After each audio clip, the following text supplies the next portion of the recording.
नमस्कार students, reading capital academy में आपका स्वागत है। स्टूडेंट्स, आज हम स्वदेशी आंदोलन का अध्ययन करेंगे।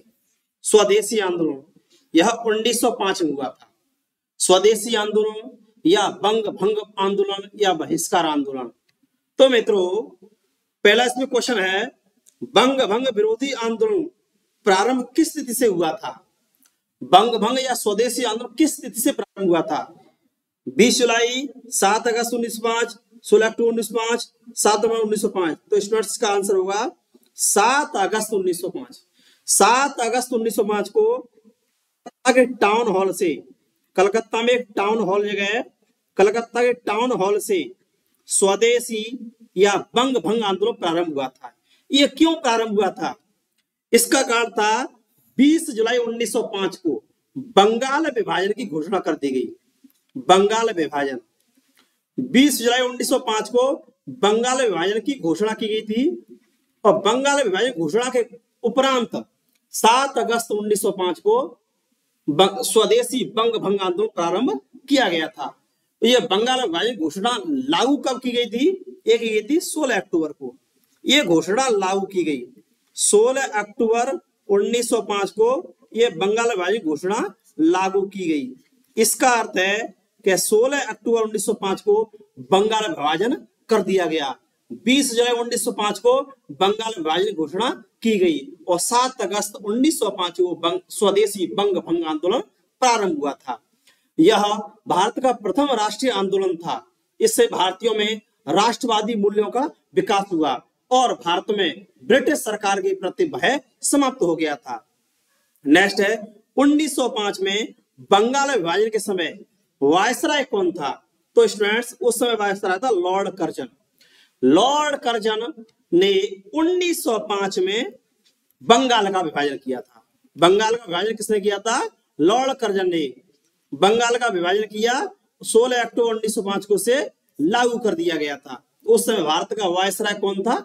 लॉर्ड कर्जन भारत का वायसराय था। नेक्स्ट स्टूडेंट्स, बंगाल के विभाजन के समय बंगाल का लेफ्टिनेंट गवर्नर कौन था?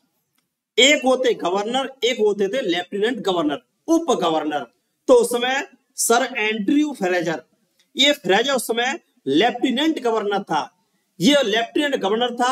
इसी के सुझाव पर बंगाल का विभाजन लॉर्ड कर्जन के द्वारा किया गया था।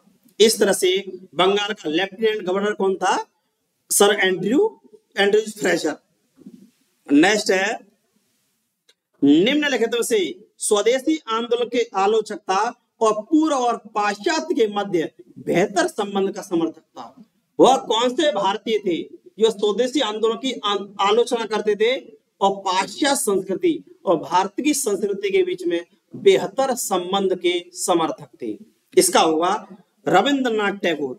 रविंद्रनाथ टैगोर ने स्वदेशी बहिष्कार आंदोलन की आलोचना की थी। वह कहते थे कि पाश्चात्य संस्कृति, जो पाश्चात्य यूरोपीय संस्कृति है और भारत की प्राच्य संस्कृति है, इनके बीच क्या हो? समन्वय हो, बेहतर संबंध हो, अच्छे संबंध बनाए जाने चाहिए। इस तरह से ये पाश्चात्य कल्चर और इंडियन कल्चर के बीच में बेहतर रिलेशन के समर्थक थे। अगला इसमें बाल गंगाधर तिलक की बात की है तो इन्होंने होम रूल आंदोलन चलाया था। बाल गंगाधर तिलक जी ने होम रूल आंदोलन चलाया था। कौन सा चलाया था? होम रूल आंदोलन 1916 में। और इन्होंने पत्रिका निकाली थी, एक मराठा और एक का नाम था केसरी। मराठा और केसरी का संपादन किसने किया था? बाल गंगाधर तिलक ने। इन्होंने 1916 में होम रूल आंदोलन चलाया था और इन्होंने कहा था स्वराज हमारा जन्म सिद्ध अधिकार है। क्या कहा था? स्वराज्य हमारा जन्म सिद्ध अधिकार है, स्वराज्य मेरा जन्म सिद्ध अधिकार है। इन्होंने जन्म सिद्ध अधिकार माना, स्वराज मेरा जन्म सिद्ध अधिकार है और मैं इसे लेकर रहूंगा।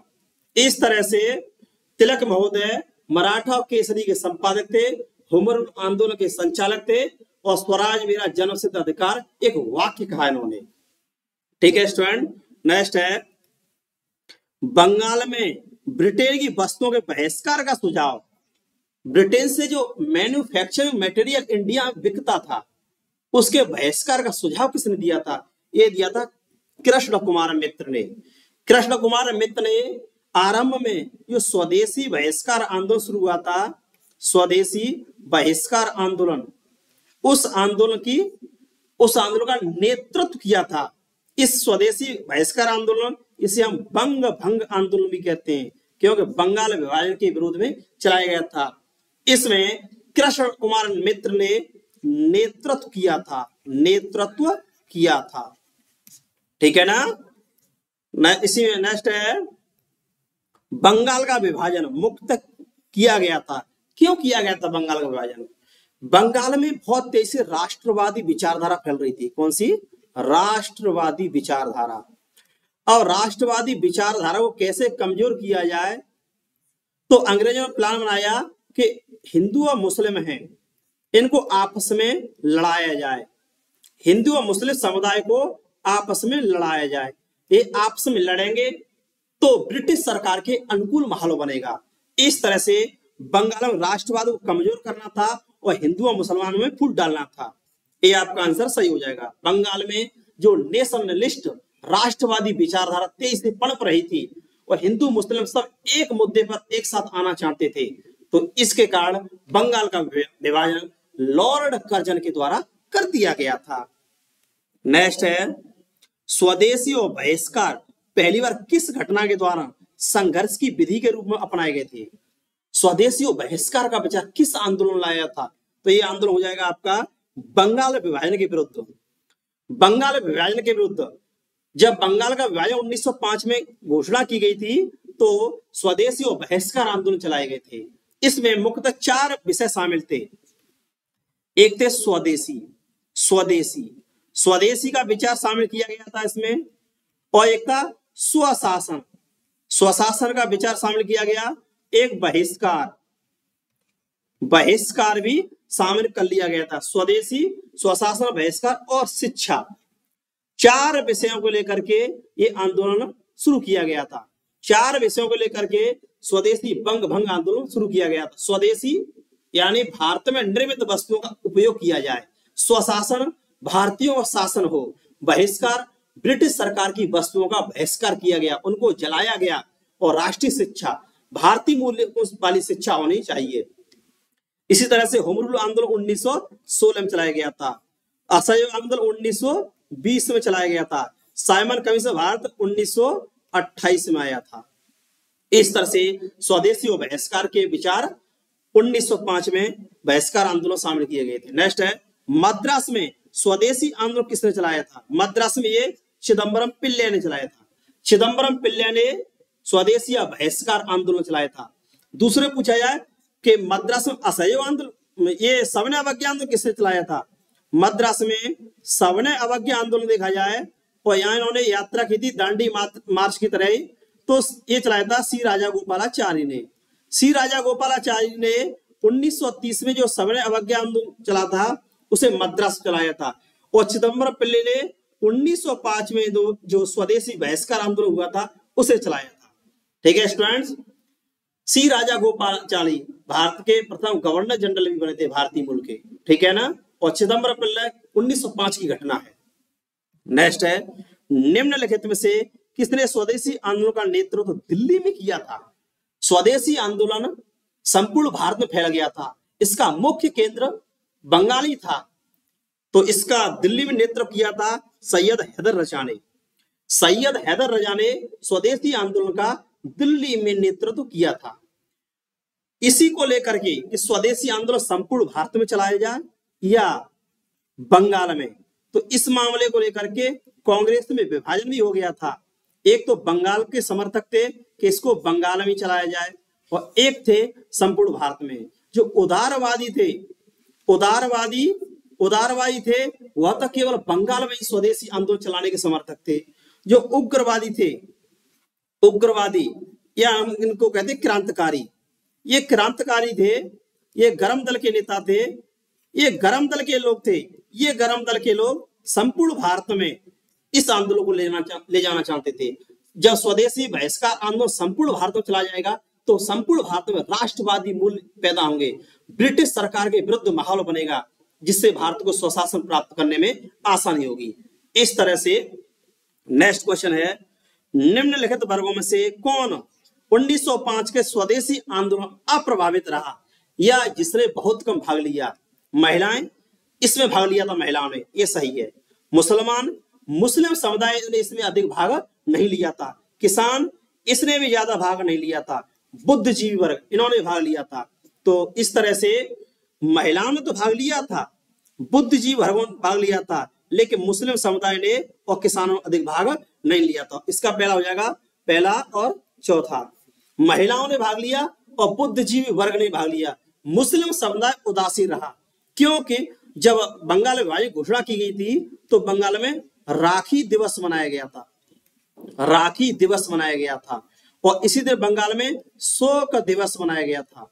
क्या मनाया गया था? शोक दिवस। बंगाल में राखी दिवस और शोक दिवस मनाया गया था। और बंगाल, विशेषकर ढाका का इलाका, वहां पर एक नया प्रांत बना दिया गया जिसमें मुस्लिम समुदाय बहुमत में था। मुस्लिम समुदाय बहुमत में था, सब बहुमत में था। तो कहीं ना कहीं मुस्लिम समुदाय को अलगाववादी मूल्य जागा इसमें। तो मुस्लिम समुदाय के लिए अलग प्रांत बना दिया गया था जिसमें उनकी मेजोरिटी थी, तो इसलिए उन्होंने इसमें अधिक भाग नहीं लिया था। नेक्स्ट है, वंदे मातरम किस राष्ट्रीय आंदोलन का शीर्ष गीत था? वंदे मातरम, यह था स्वदेशी बंग भंग आंदोलन। स्वदेशी बंग भंग आंदोलन 1905 में चलाया गया था। उस समय वंदे मातरम गीत सड़कों पर गाया जाता था। यह मुख्य गीत बन गया था वंदे मातरम। उस वंदे मातरम गीत किसने लिखा है? ये लिखा है बंकिम चंद्र चटर्जी ने।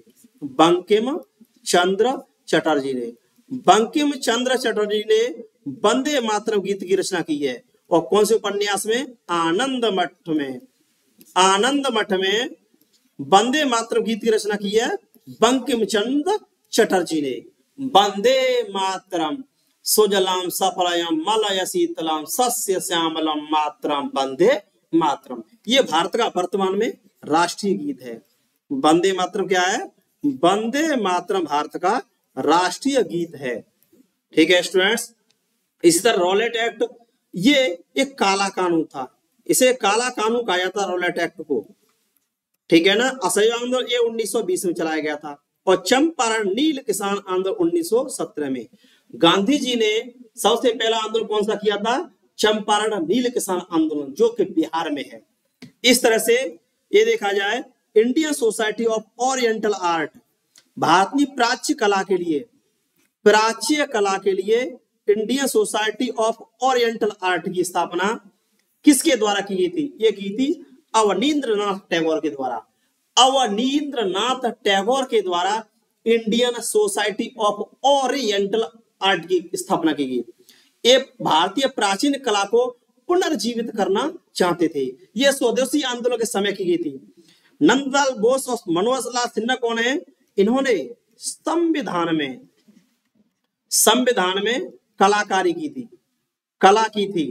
ठीक है, चित्रकला, संविधान में जो चित्रकला की गई है, इस चित्रकला में मनोहर लाल सिन्हा और नंदलाल बोस दोनों की महत्वपूर्ण भूमिका है। इस तरह से स्टूडेंट्स, स्वदेशी और बंग भंग आंदोलन से आज हमने इन क्वेश्चन को पढ़ा। यह क्वेश्चन विभिन्न कॉम्पिटिशन एग्जाम से पूछे जाते हैं।